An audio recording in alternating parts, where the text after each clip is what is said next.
Namaste students, today we are going to learn the next new point, inverse proportion. Yesterday you have learned what is meant by direct proportion, but today we are going to learn inverse proportion means what. Okay? ते आज आपण पाहणार आहोत. Okay? Inverse proportion, what is it? The inverse proportion is when one quantity increases and the other decreases at the same rate. The two quantities are said to be inversely proportional. Okay? तर विद्यार्थी मित्रांनो, inverse proportion म्हणजे काय? तर inverse proportion म्हणजे एखादी quantity वाढवली तर त्याचा एक संख्या वाढवली तर दुसरी कमी होते आणि एक कमी केली तर दुसरी वाढते. अशा ज्या प्रपोर्शनमध्ये ज्या दोन गोष्टी होतात त्या ठिकाणी काय होतं, ते इन्व्हर्स प्रपोर्शन असते. ओके, तर आपण यावरील आधारित काही एक्झाम्पल्स आहेत ते आज आपण पाहणार आहोत. प्रॅक्टिस सेट 38मध्ये how to solve this example based upon inverse proportion. Okay, so 5 workers take 12 days to weed a field. How many days would 6 workers take? How many would 15 take? Okay, तर इथे तुम्हाला असं उदाहरण दिलेलं आहे की 5 worker 12 दिवसामध्ये एक वीड अ फील्ड, आता 12 दिवसात ते काम करतात. तर how many days would 6 workers take? तर तेच काम करण्यासाठी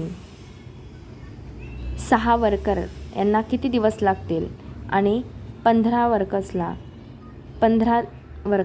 किती दिवस लागतील? तेच काम करण्यासाठी 6 वर्कर्सला किती दिवस लागतील आणि 15 वर्कर्सला किती दिवस लागतील? ओके, तर ते आज आपण बघणार आहोत कसं सॉल्व करायचं ते. Okay, look at the students. First example in practice set 38.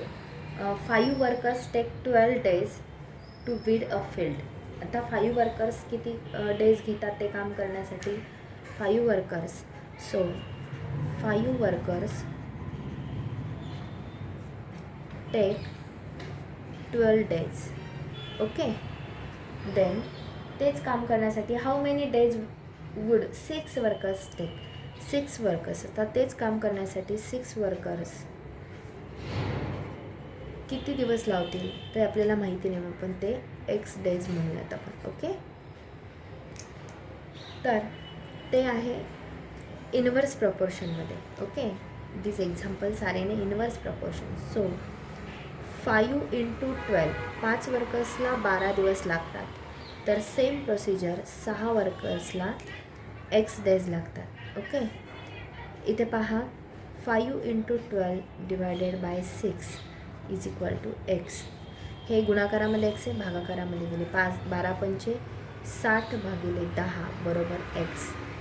Okay, म्हणजेच काय 60 भागिले 10, 6 म्हणजे 10, 10 बरोबर एक्स. एक्स म्हणजेच काय, तर त्या डेज झाले 10 days. म्हणजे 5 वर्कर्सला 12 दिवस लागतात, तर 6 वर्कर्स. इथे बघा, वर्करची संख्या कमी असेल तर दिवस जास्त लागतील आणि वर्कर्सची संख्या वाढवली तर दिवस कमी लागतील. म्हणजे एक गोष्ट वाढवली की त्यापटी दुसरी गोष्ट कमी होते. असं ज्या ठिकाणी असतं त्यावेळेस काय होतं, तिथे इन्व्हर्स व्हेरिएशन असतं, इन्व्हर्स प्रपोर्शन असतं.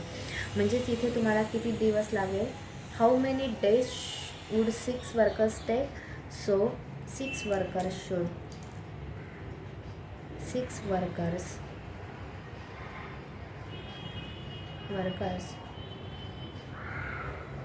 should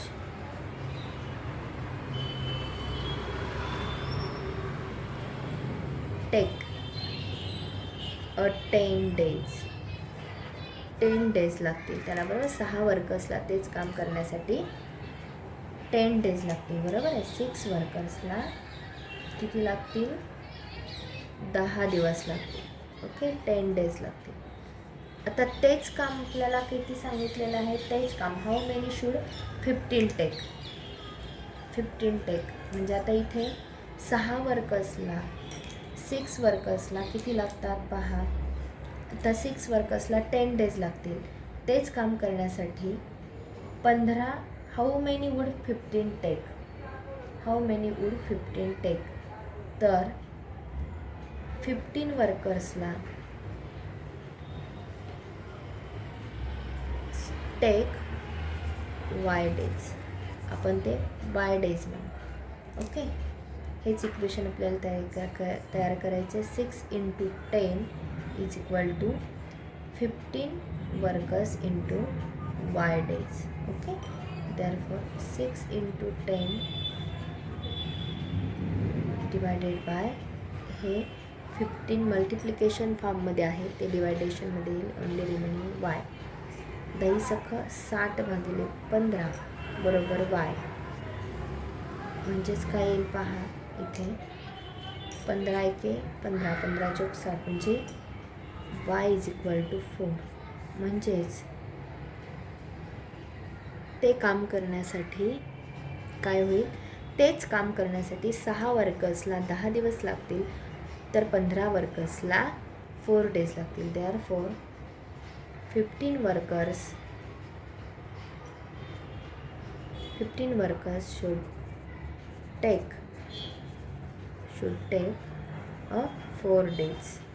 तेच काम 15 लोक 4 दिवसामध्ये काम करतील. याचा अर्थ वर्कर्सची संख्या वाढवली तर दिवसांची संख्या कमी येते, आणि दिवसांची संख्या वाढवली तर वर्करची संख्या कमी येते. ओके, हे झालं इन्व्हर्स प्रपोर्शन. या पद्धतीने आपलं हे एक्झाम्पल आहे. या पद्धतीने तुम्ही प्रॅक्टिस सेट 38मध्ये सेकंड, थर्ड आणि फोर्थ एक्झाम्पल तुम्ही होमवर्कसाठी सॉल्व करायचं आहे. Okay, do you understand student? Okay, thank you.